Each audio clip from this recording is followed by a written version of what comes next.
Des obsèques en toute intimité. En raison des restrictions sanitaires dues à la Covid-19, les funérailles du prince Philippe vont se dérouler avec seulement certains membres de la royauté. En effet, la reine Elisabeth II doit choisir les invités pour la cérémonie qui doit se dérouler samedi prochain.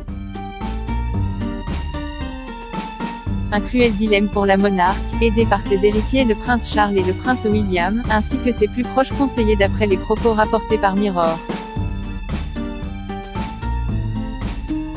Contrairement au processus habituel, des milliers de personnes auraient dû affluer à Londres et à Windsor pour une procession militaire du cercueil du prince Philippe. Mais d'après les règles en vigueur au Royaume-Uni, seulement 30 personnes maximum sont autorisées à assister aux funérailles. Chaque personne présente doit porter le masque et rester à 2 mètres des uns des autres s'ils ne sont pas du même foyer. Une situation délicate pour celle qui a partagé la vie du prince Philippe pendant 75 ans. En attendant la cérémonie de samedi prochain, les arrangements pour ces funérailles, baptisées Operation Force Bridge, ont commencé. Le prince Philippe a aidé à rédiger les détails lui-même, souhaitant une cérémonie avec un minimum de tracas.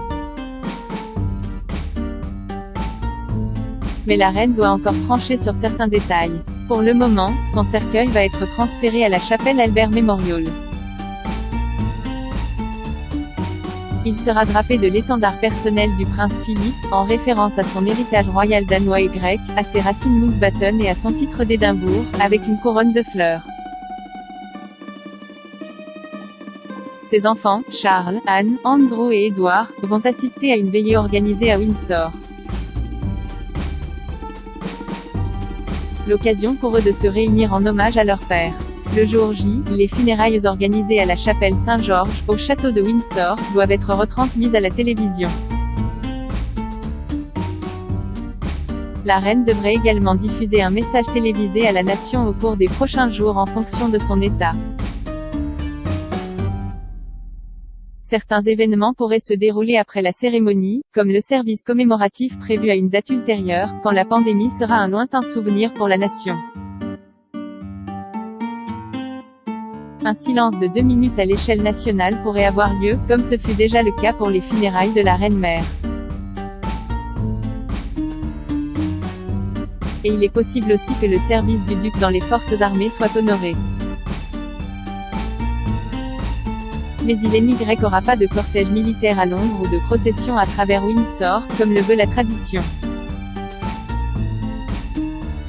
Le lendemain des obsèques du prince Philippe, les drapeaux seront en berne. Une nouvelle période de deuil royal officiel devrait se poursuivre pendant 30 jours.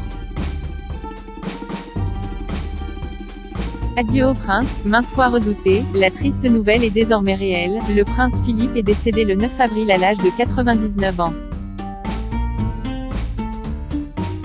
Une annonce qui bouleverse son petit-fils Harry qui prévoit de rentrer au plus vite au Royaume-Uni pour épauler sa grand-mère, et dire adieu à son grand-père. Le peuple britannique est aussi sous le choc de la nouvelle. Munis de fleurs ou de mots, de nombreuses personnes se sont réunies devant les grilles de Buckingham Palace.